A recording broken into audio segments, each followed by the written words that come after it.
Okay. So if you just go, so the Paula transfer station is right on Highway 76, but I think if you were, okay, we're good to go. Hello, everybody. Thank you for joining our session, and we look forward to talking to you. I hope you can hear us clearly. If not, please be free to make a comment in the chat. And also at any time, if you need clarifications or have questions, we are monitoring the chat. So please go ahead and send us a message. So it's a great honor and a privilege to be talking to you today about climate resiliency in the Coachella Valley. We'll be talking about different pathways to sustainability at the Temalpakh Farms of the Augustine band of Cahuilla Indians that we're exploring, and we want to share our lessons. We also want to learn from the community. So please help us and talk to us, about your own projects, and let's do some lessons learned. So my name is Gaurav Rajan. I'm the environment coordinator here. I'll just give a few words about myself, and then I'll turn it over to my co-author to introduce myself. I'll take the first part of the presentation, and then Marco will take some of it, and then I'll end it off. So what I want to share with you is that I started my career in research and academics, and I was, after my postdoc work, I was fortunate to be visiting the Navajo Nation to meet my future in-laws, and I saw that the tribe was looking for a hydrologist who understood radionuclide transport. That's exactly what I had studied for my dissertation. So I went to work for the Navajo EPA, helping assess uranium mines. I had studied flow through fractured rock. And then later I went back to research. I worked at Sandia National Labs in their international programs. I was very fortunate to work on cross-border rivers amongst countries that we were trying to get to start working together. It's a Madeleine Albright initiative for regional environmental cooperation. I mention all this because in the research field, sometimes you hear a talk and the speaker covers the board with equations. And when the chair says any questions, there's usually an embarrassed silence because nobody's quite understood what the speaker says. So in that case, you can ask some standard questions. Like one standard question is, couldn't you get a graduate student to do those horrendous calculations for n equals 3? And the answer invariably is, I have a graduate student doing so at this very time. But one thing you never ask the speaker is, so what's the relevance of your research, or what are the applications of your research? Because she or he is already embarrassed enough. But fortunately, in our field, the work we do is relevant. As we know, there's a code red for the climate. And so we are very fortunate to be in this area of work. And now I'll ask Marco to say a few words. Thank you. Hi, guys. Good afternoon. Welcome, first of all.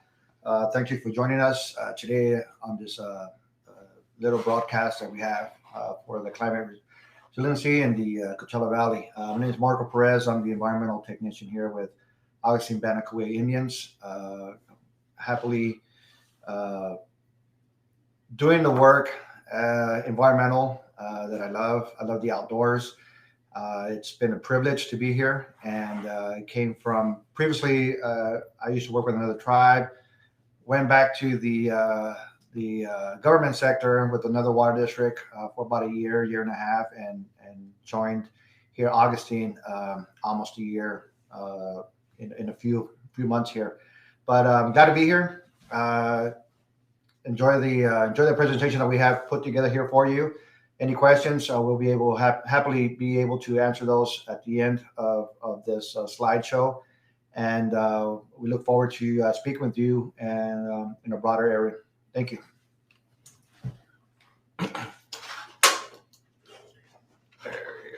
Yes. Oops. So the outline of our presentation is we want to give you some background about the Augustine Band of Cahuilla Indians. I want to share with you that most of this information is from our official website, and the council has approved our slides to share with you. And then we want to talk about the major impacts of climate change in the next 50 years on the Coachella Valley. These would primarily be temperature rise, dwindling snowpacks in the Sierras, which would lead to increased frequency, intensity of fires. We'll discuss extremes a little bit because I think there's some lack of clarity, at least in the press and in the community at large at times, at least amongst a certain segment, of why we see droughts and floods and not just consistent warming. Then we're going to discuss sea level rise, which on the West Coast in the next 50 years is like predicted to be just 1 to 2 feet, but that can have some serious impacts through inland reaching storms, habitat loss, which of course leads to invasive species. So after that, we're going to discuss some of the steps the tribe has taken. We have a solar photovoltaic project. It generates 3 megawatts of electricity. It was one of the largest solar projects when it started some years ago at 1 megawatt for any tribe in Southern California. We also have an organic farm, which has subsurface drip irrigation, does careful nutrient management, and is expanding. And then we want to talk to you about some of our future conservation projects. This is where we'd love to get and learn from all the folks here. So our project location, if you look up to the upper left-hand side of these maps, and I want to credit Marco with this. He's really the GIS expert for us. He put these together. You see there in green Riverside County, and within the county, you see in the Coachella Valley, which lies between some mountain ranges. At the southeast end is the Salton Sea. Coming down then to the left-hand side of the lower figures, you see where the Augustine band of Cahuilla Indians' lands are. And then we have an expanded view of the reservation. In the upper northeast, northwest corner, you see the casino and the solar photovoltaic. Below that are the farms. The other area is not developed as yet, and there are plans to remove tamarisk and bring back native vegetation. So the history of the Augustine Band is that when the first U.S. land surveyors reached here in 1856, they recorded a large village called Temalpakh, which was actually in the Cahuilla villages were not all the homes clustered together. They were some distance apart and with trails connecting them all. And these are all marked on that map. And we actually have a slide of that original map made in 1856. It's available with the BLM in Sacramento. And they describe that this area is located within a dense honey mesquite forest. They said the water was sweet, good to drink, and at 8 feet. Even today, you see these scattered, what we would call resource islands of honey mesquite. They still exist on the land. And honey mesquite, because it fixes nitrogen, then leads to more plant growth. And then the thickets can become impenetrable. So the fact that we had these forests all across the valley that were tended and had trails through shows that these were really orchards in a sense, not just wild forests. There were different groves were given to different families and clans who then took care of them and harvested mesquite, which was pretty much the staple. It's very high in sugar and carbohydrates. The mesquite seed makes flour and many delicious drinks, etc. But what happened is that in 1863, the disease epidemics almost wiped out the Cahuilla people. They were recognized in 1891, and the tribe lost many of its members and dwindled down to about 11 in 1951. So if you look on the right-hand side, you see up at to the upper left, Captain V.V. Augustine, who's the ancestor. He was born in 1820, and the tribe is named after him.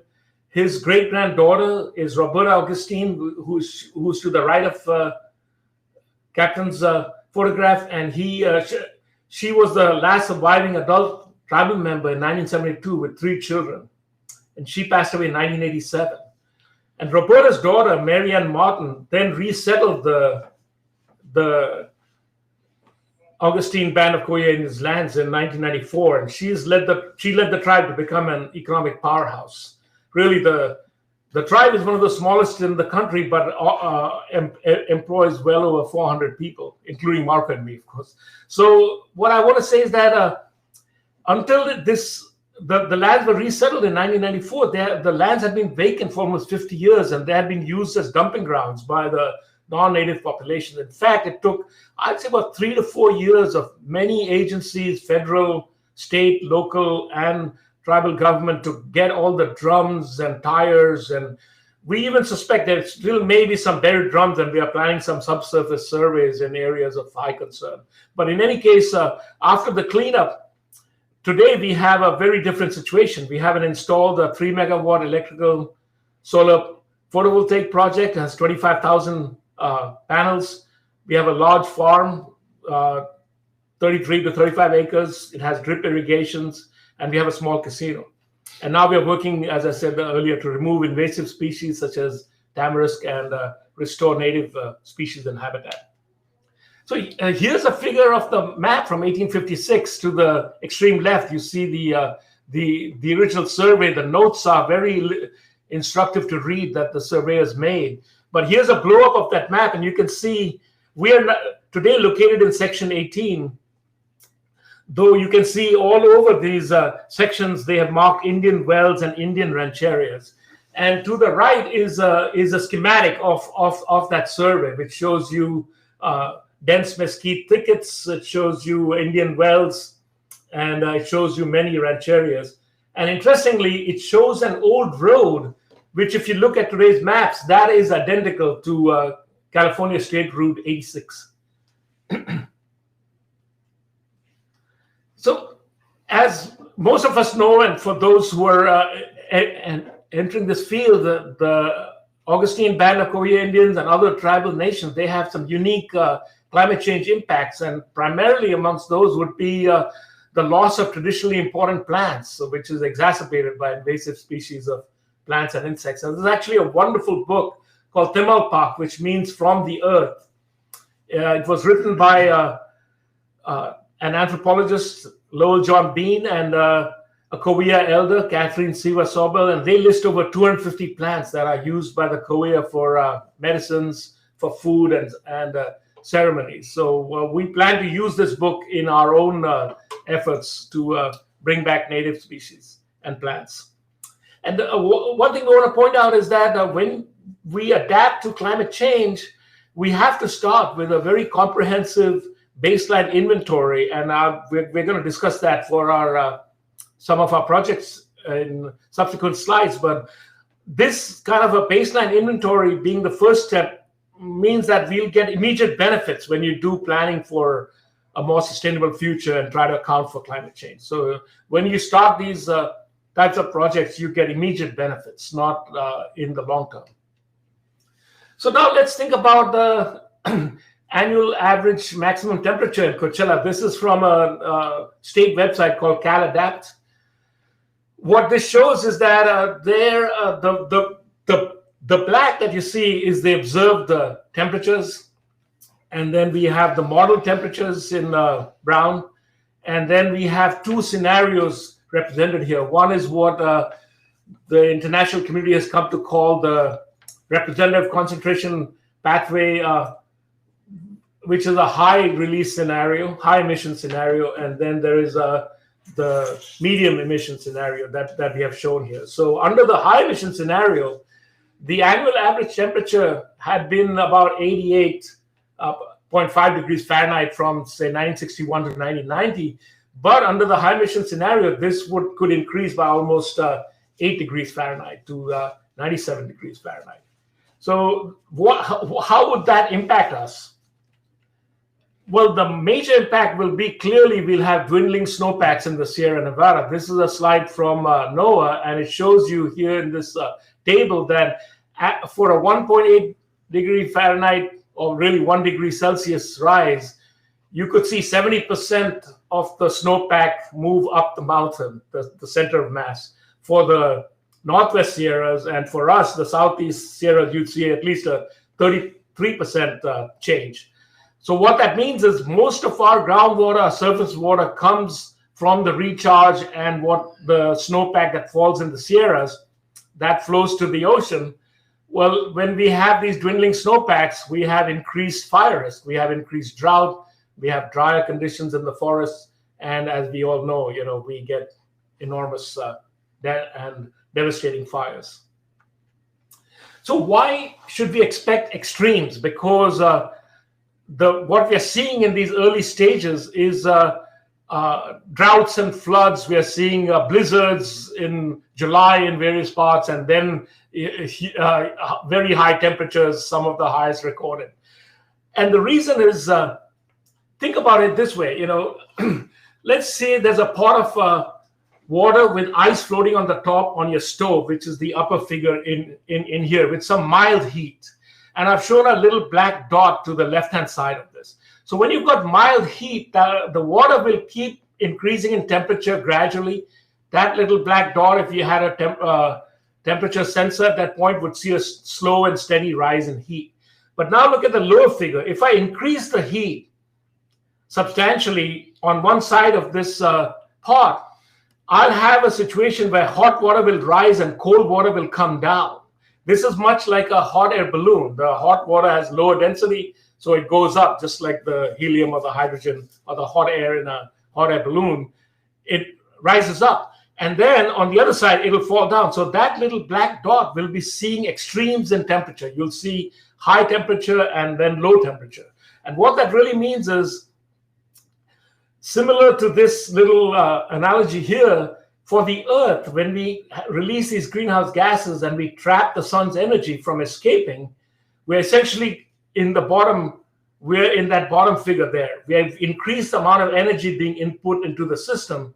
And so we get increased variability. You'll have hot and cold, wet and dry.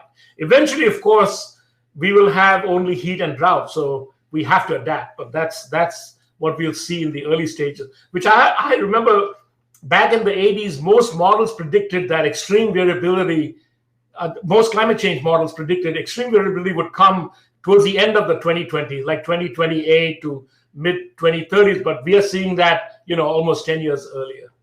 And I think nature surprises that way. More happens than what we predict. And here, this is I think a kind of interesting slide. It shows the historical probability of wildfires in November and winter. And if you look at California, that probability was extremely low. But we've been consistently seeing winter fires, devastating winter fires now every year. So this situation has changed dramatically. And will keep changing, of course. So I think this will get to be more extreme. And here we show you the drought index, because drought is a factor not just of temperature, but also precipitation, evaporation. And so we kind of combine all of these parameters into an index that tells you what's happening. So if we predict this into the future, and if we look at past data, the green are the floods and the orange ochre are the droughts. And you'll see over time, the drought index has been increasing so that we are seeing more droughts. But if you look at it carefully, you'll see that we are going to see increasing drought, but we're also going to it's going to be interspersed with floods. So you're going to see increasing drought and then wet periods. And this is clearly shown also if you look at groundwater levels. When we have drought, our groundwater falls. So this is a map of a well to the northwest of the Salton Sea. This is data from the state and the Coachella Valley Water District. We see that initially after groundwater extraction started, the levels dropped, from that 8 feet that there was recorded in 1856. It fell to almost 100 feet below, and then we started actually putting in Colorado River water, which then helped us. But then with increasing demand, more urbanization, we started falling again. And then we've, in the Coachella Valley, made more agreements to bring more surface water in, and there's some recovery now. There's also recharge with treated wastewater and stormwater. So we're doing all we can to recharge the aquifer, but clearly the deep aquifer, starts off almost at like hundreds of ppm of, say, dissolved solids, but the surface water that is being used to replenish it, from the Colorado River and other sources is going to be in the thousands of ppm. So just from a kind of systems perspective, if you've got 100 ppm, you start putting in water at 1,000 ppm, you're going to raise that TDS. You're going to hurt the water quality. But this is something we have to deal with, because this situation will get exacerbated. As you may have already read, the Colorado River is now running out of water, so everybody who relies on it will have to ration and cut back. And now let's think about sea levels. The East Coast is going to see much higher increases in sea level rise, the West Coast will likely see about 1 to 2 feet. So you say, well, in Northern California, where you're sitting on a cliff that's hundreds of feet, that may not be much of an impact. But actually what will happen is there'll be an impact over the entire desert Southwest, including the Coachella Valley. And if you project 1,000 years, nowadays some recent models are saying the Coachella Valley would be underwater because the sea level would rise enough to spill over. And we are actually negative in terms of sea level. The Salton Sea is like, I think, minus 280 or so, feet in terms of a hydraulic head. So the point I'm making here is that it's not just the direct impact from flooding, but you're going to see increased storms because some of the barriers like coastal wetlands, reefs will be hurt. Storms will come further in. There'll be coastal flooding and erosion. This will cause species to migrate. And also this increase could change weather patterns. So this, as I said, it's not from flooding, but it's from the indirect impacts of sea level rise that we expect to see here in the Coachella Valley. Which brings me to invasive species, because once it's not just from the sea level rise, but we have, in a sense, of course, created Pangea again, with all the transfer of goods and people and so much traffic in between the continents. There's no barrier anymore between life forms moving from one continent to the other. And here in red, we are showing you the fire ant, which are under quarantine and has affected some of the areas in Riverside County and certainly Orange County. The USDA has the Animal and Plant Health Inspection Service, and they issue quarantines. And these are, if you trend them or just if you're registered with them, you'll see these quarantines are increasing, and we're seeing more increasing problems. On the right is an invasive species from Southeast Asia that has reached Hawaii, and this is one that attacks palm trees, which are very important to the agricultural economy in our area.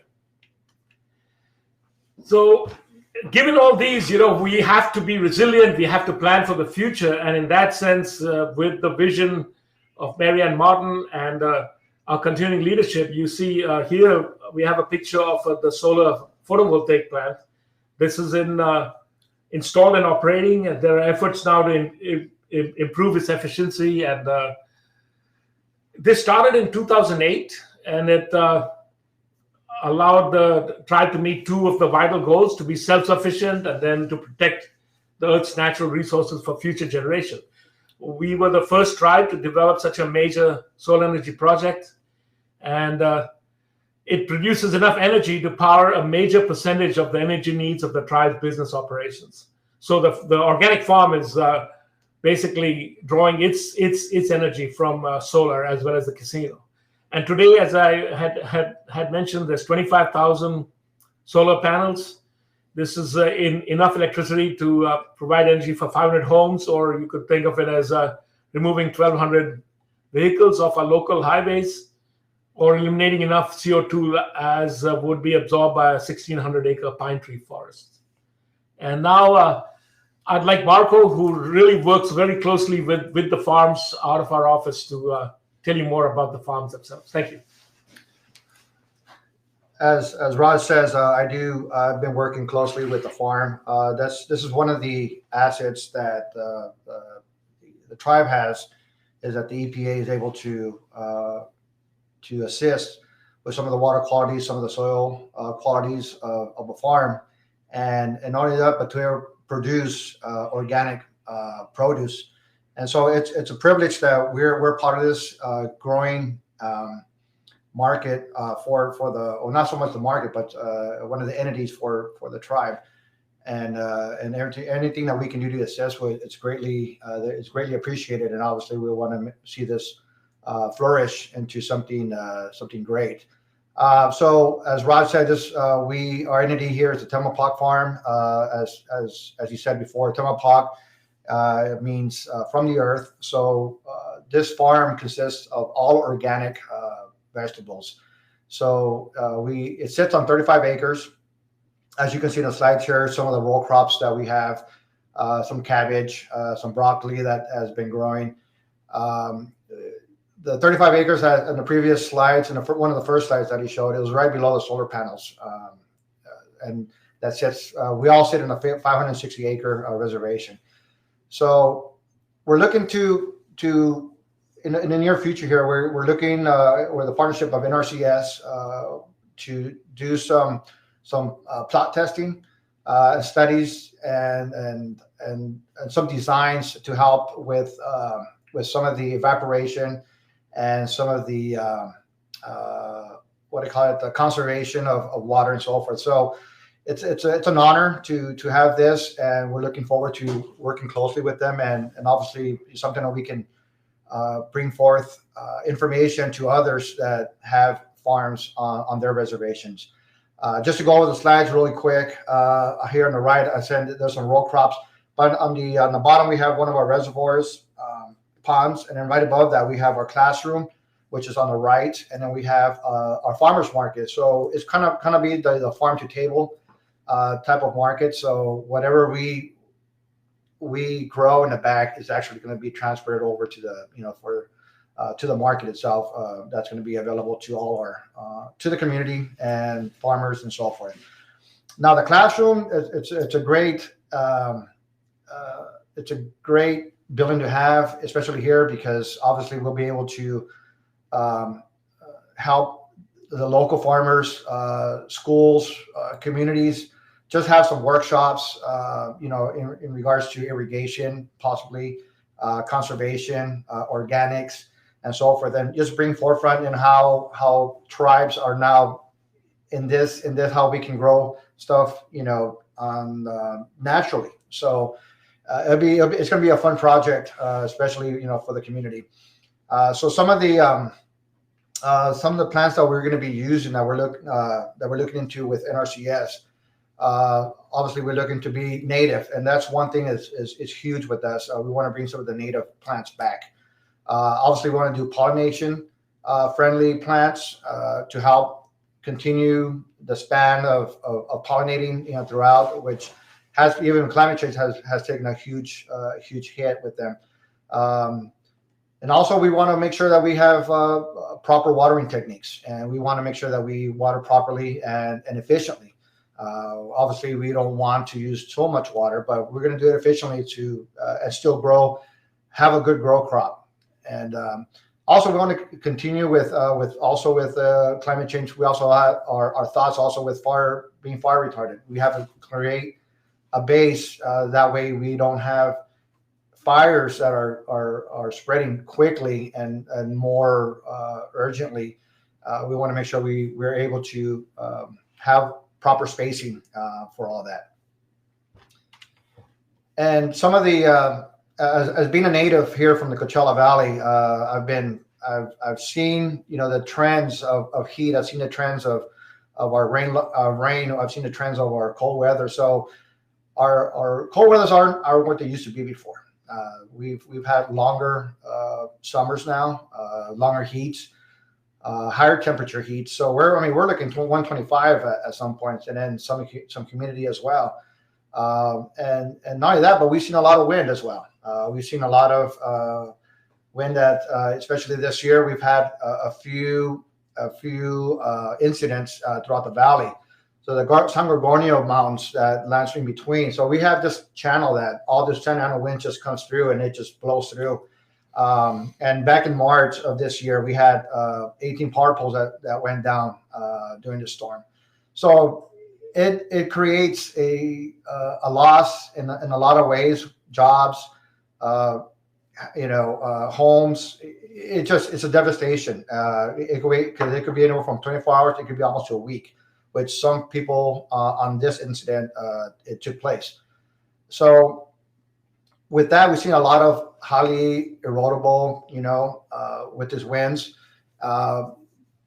We've seen evaporation in the valley as high as 72 inches annually. So with little rainfall, we're going to get, obviously we're going to get more evaporation, and, obviously we're going to see that change a lot, especially now with climate change and then things as we move forward. Here we have one of our row crops. At this point, we were growing some corn, As you can see, our roadways aren't paved. They're not hardscaped. It's all dust. So dust and dirt. So pretty much it's what you see is, I mean, these are our roads that we travel every day to conduct our studies, to do our rounds and so forth. So it's the corn gets a lot of the dust covered by the dust. So when people are going up and down, we try to water as much as we can, but unfortunately, we can't do that all 24 hours of the day. But you just think of yourself, when you cover yourself with a blanket or even, something that, and you're very limited on oxygen, right? On how to breathe. So imagine what these cornfields are going through, with all that dust or any vegetable. So they're going through the same process of being choked out. So, and being that we need to find ways to better, some grants or, whether it's always possible to try to assist with that. And part of the USDA, part of the organic national program for the USDA, some of the regulations that they look for are these 4 points here.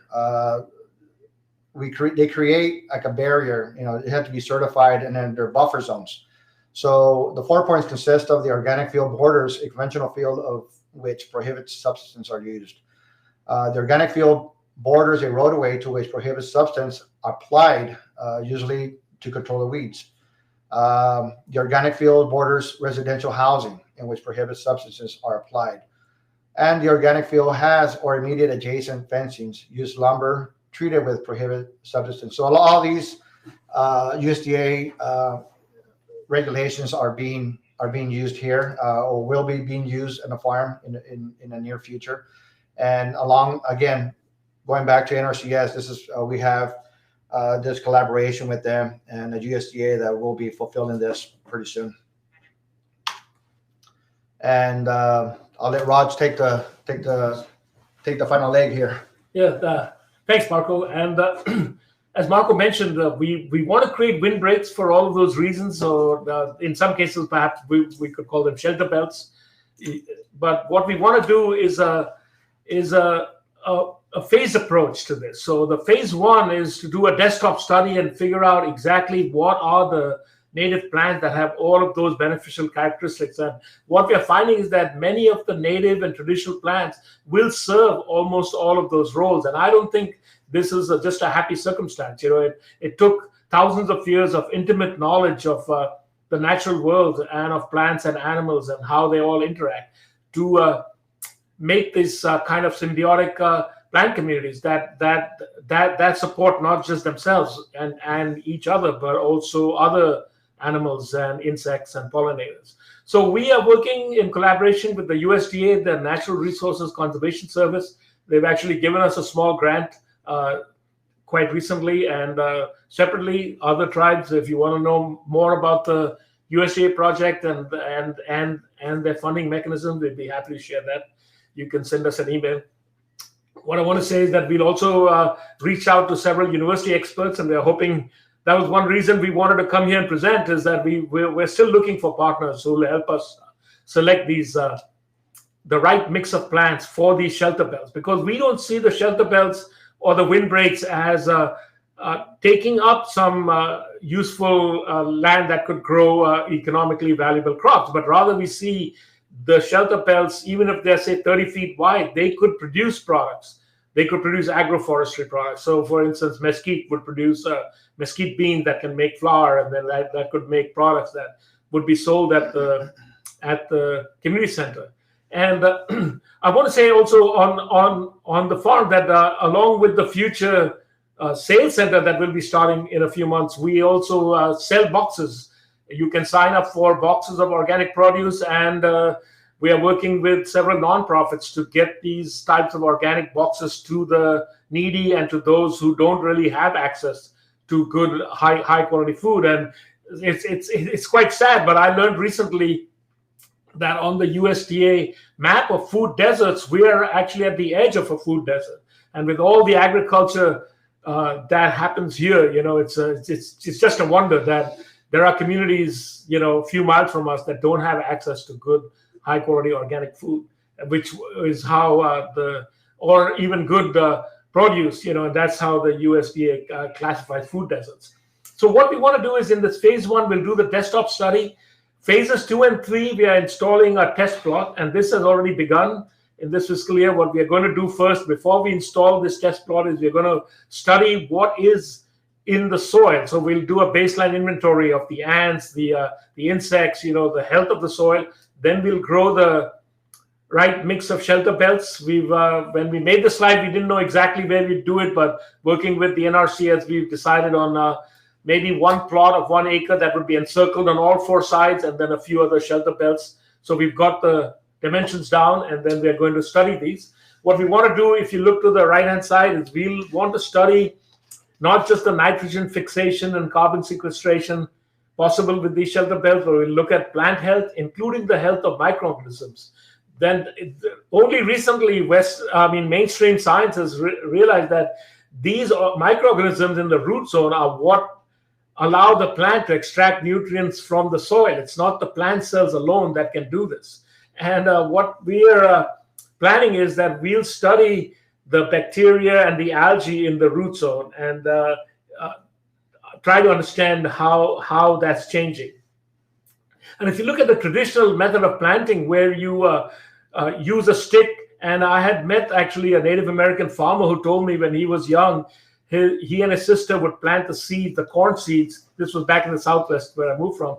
They would make a hole, put the seeds in, say a prayer, cast some pollen, move on. But really that method would not have disrupted all the complex networks that exist between all the living organisms in the soil. And now today people are realizing, rather than tearing up the soil and then trying to bring in fertilizers that are external to that soil, you should be nurturing what is already living in the soil. And that was the traditional Cahuilla way, where you use rainwater and you irrigate and nurture the native plants, as I said, where you have tended these apparently wild forests, but you really helped nature and worked with nature. And as we are, of course, interested in shelter belts that will create and serve multiple purposes. So once we've done this, what we call the phases 2 and 3, we'll then go on to much larger scale implementation. And then we'll install, and then we'll also perhaps try to protect the irrigation pond and try to minimize evaporation losses. Which brings us to the end. I think we'll have a little extra time for questions and answers. So hopefully we have some. I confess we are relying on our moderator here to help us, because we've been busy talking. So we'll get to all the questions. What to summarize, the tribal nations, including the Augustine band of Cahuilla Indians, we have unique needs, and these are reflected in relationships to the natural world, ceremonial needs, and traditional historical needs that will be affected by climate change. In the next 50 years, our major impacts will be temperature rise. It could be as high as 8 degrees Fahrenheit by end of the century, hopefully not. There's increased fire risks from increased temperatures that reduce the snowpack and lead to water shortages, lengthened fire seasons. We're going to see drought and falling groundwater levels. We'll see large extremes in floods and droughts. And sea level increases will have indirect impacts, such as invasive species. And this will change habitats, including most likely severity of storms. This will cause indirect effects. So some of the steps we've taken towards sustainability are to have a solar photovoltaic plant for renewable energy. We're also now moving on to creating more green buildings. And we have an organic low water farm that produces vegetables and crops. These are sold directly to consumers who actually, some of them live in a food desert. We're starting conservation projects with the USDA and the NRCS, and hopefully with the US EPA. And we want to create more alliances, more data sharing networks. We're in the midst of revamping our website to start sharing more information. And getting back to just the regular climate change adaptation plan. Some years ago, we had a plan that was submitted to the EPA, and now we're in the process of updating that. So we've created a kind of a stakeholder-led planning process, and we are creating a working group to assess risks and assets to be protected. And thank you very much. Well, thank you, Marco and Raj. We're about to get into the Q&A session here. There are some comments and questions, but if you could maybe introduce yourself one last time, give people a little time to enter the chat because there's a little delay.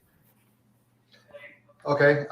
Again, this is Marco Perez, the environmental technician here with Augustine Cahuilla Indians. Yes, and I'm Gaurav Rajan, most often known as Raj. I'm the environmental coordinator at the Augustine Cahuilla Indians.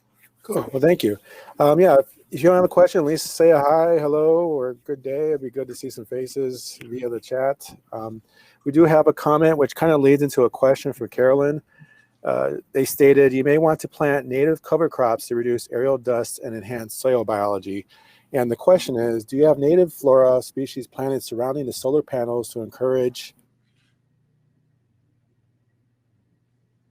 Yes, interestingly, I didn't mention it because we were kind of focused on the shelter belts, but the NRCS project that we have has three components. One is the shelter belt, the other is cover crops. So we'll be actually using cover crops in some areas and not in other areas, and then we're going to instrument with sensors and study it. This actually came from the NRCS. And we also, there's a third component to this project, which is on water management. So we want to put in more meters, even though we have drip irrigation, and I looked at kind of average water usage per acre for vegetable farms in California, and we are almost 1/3 of the average, the state's average. So we're doing well, but we can do better. So you're absolutely right. We are looking at cover crops, and I didn't quite understand the question about the plants and the solar plant. I think they wanted to see if any plants around to. Yeah, there may be a benefit. You're right, because even a plant that doesn't cast shade through the evapotranspiration, it acts like a swamp cooler. It can reduce temperatures. So if you bring temperatures down, you can improve the efficiency. Of course, you don't want to shade the panels, but you want to bring in you want to cool them if you can. And they are in very hot. They're exposed to very high temperatures. So over time, the efficiency of solar cells will decline. And that's an excellent question. So thank you very much. And we have a comment from Christina. External factors could also include tribal knowledge. The loss of that knowledge is concerned with everything from language to harvesting of plants, etc. Any feedback on that? Yes, you're so right. So we are actually gathering all the references we can. We found some papers. Actually, it turns out that back in the 70s, the thermal airport was expanding, and they discovered some of the remnants of Temalpakh, the village that was noted in 1856. And we're not sure what happened, whether they simply cataloged them or they preserved them. But we've seen a paper that emerged out of that study, and that paper was also by a Cahuilla elder and an anthropologist, and they described many of the plants being used in the area. So we're looking at sources like that. We want to talk to people, and you're absolutely right. We will delve into this traditional knowledge to see what grows and what works and how we support each other. But this is the phase we are in. We're trying to select plants. Now, the USDA and NRCS have certain databases where they will promote only the plants that are in the database. But when we discuss it with them, we realize that many of those plants are native. You can click native as an option. So the database will only give you native plants to this region. And then we can combine them with this other sources of knowledge, and then we can select the plant. So really, if you have ideas for us, perhaps we can start a dialogue, but we'd love to learn more about plants that work together and will serve these multiple purposes that we've laid out. Great. We have a thank you from Janice. We have a thank you and great presentation from Richard. And then we also have a question from Luisa. What is the fate of the organic food you produce on the farm? Do you sell it for profit to support the farm or give it to tribal members? This is Marco. Yeah, it's pretty much going to be to support and keep the farm going at this point. We also help other entities like some of the rescue missions and also it'll supply some of the organics will be supplying the local food industry, like hotels, maybe some of the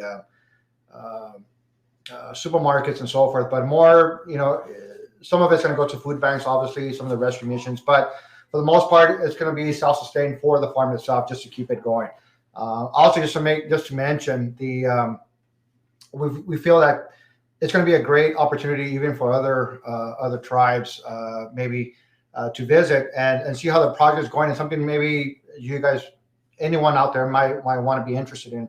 And I'm sure we'll be able to support that. Again, going back to one of the slides, the classrooms have workshops and so forth. We'll be sending out a lot of these information as far as when these workshops might be coming around. And if more interested, feel free to log in. And I'm sure now with virtual being the way it is, I think we'll be able to make it easier for anybody throughout, the Region 9 and beyond, other regions that could attend and learn from our experience here.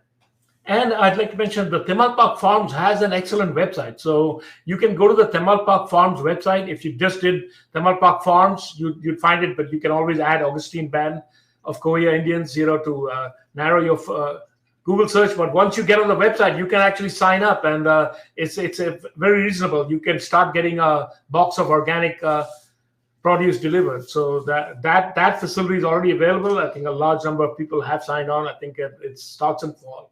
So you'll get quite a bit of more information about the farm on the farm website.